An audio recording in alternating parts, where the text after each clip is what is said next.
everybody, I am back because I had to show you this focaccia. So this is my dough. It has more than doubled in size.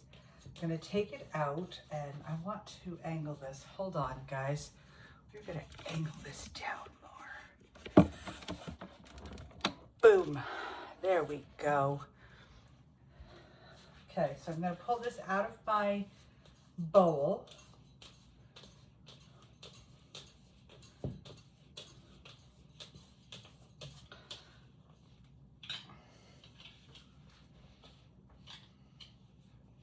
Literally pulling it out. Note to self, grease the bowl next time. And I have flour on my counter. Whew. But if you can see all those long strings, that's all gluten. Happy, happy gluten from our sourdough starter. So this is a sourdough discard, and I want to scrape that inside. So we get the plastic scraper, because a bench scraper won't do this, but the plastic scraper will. And that's all good, yummy dough. So we're just going to go around real quick and scoop it up.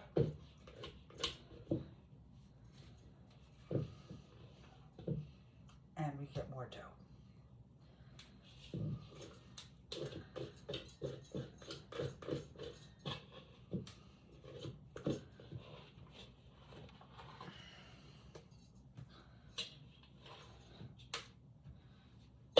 Okay, into the sink.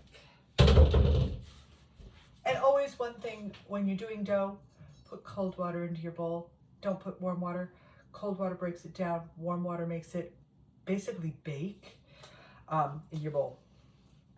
That is something my Nana taught me many moons ago.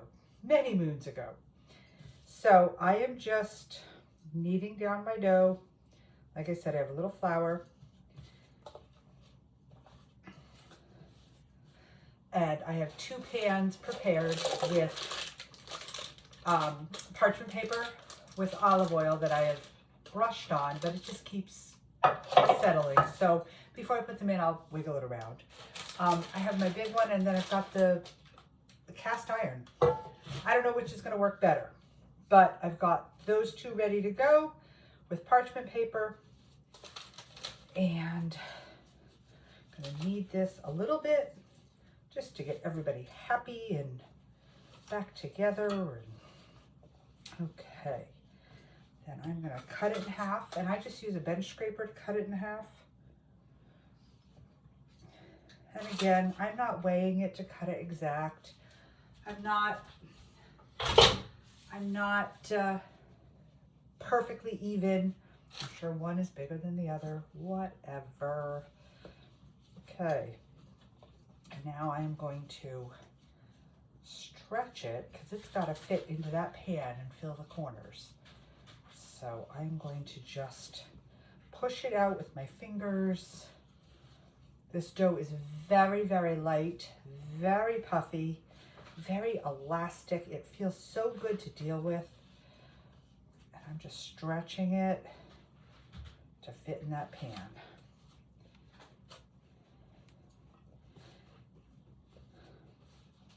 And because it is so elastic, it is stretching back on me.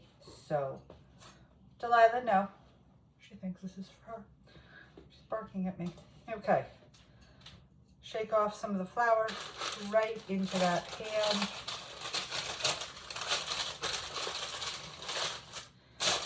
And I'm just kind of pushing it down, adjusting it around. Get this so you can see what I'm doing. Okay. Wish I had a little thing so I could show you guys, but okay, so I'm just pushing it down, balancing it out, kind of just making dimples in it. That's really all I'm doing. Putting a little more olive oil on top, and then I have some dried herbs that I'm going to just put onto it. And before I bake it, I'm going to put a butter and cheese and garlic topping on it when I do my last dimple, because this still has to sit. So I have some, everything but the elote seasoning. I don't know, sounded good. So we're going to put some of that on. And we have some citrus cinnamon, citrus garlic, not citrus cinnamon. Good heavens, I'm not putting cinnamon on it. Though you can make cinnamon sugar or cinnamon roll focaccia. I have that recipe too. Okay, so that's my first one. Second one is going to get 2 different flavors of spices. Again, no reason. I just want to try and see what flavors work better, what we like better, what my friends like better, because this is going to a Super Bowl party. So this one I need to kind of make square, because that's a sort of square cast iron pan. And stretch, stretch, work with me, work with me. Okay. Spreading that oil around my parchment paper.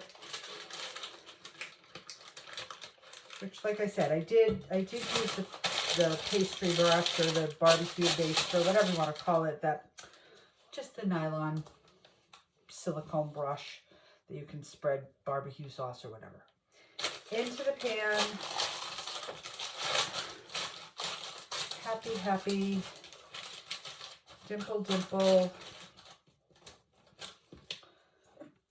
All I can think of when people say dimple your dough is babies' little thighs that are so dimply and cute. Yeah, that's all I can think of. Okay, so I've got something called sandwich sprinkle I'm going to put on. It's a bunch of herbs. And my other one is a cheese sprinkle, which you can make into dip or you can make into like a sandwich topping or something like that. So because I'm doing garlic and cheese on both of them, I wanted to try that. So now these 2 get to sit for another 45 minutes or so. They've got to raise. And then I will dimple them again with my fingers, put on the butter, cheese, and garlic, bake them. We should have focaccia. Fingers crossed. I also want to show you today's sourdough. They came out of the oven and were literally talking to me, and they are perfect. They've got a nice crust. Beautiful. So these will raise for about 45 minutes. I'm going to put them over on the stove and get them happy to bake them. The other thing I wanted to explain, and I forgot, is why do I have a paper plate on my counter?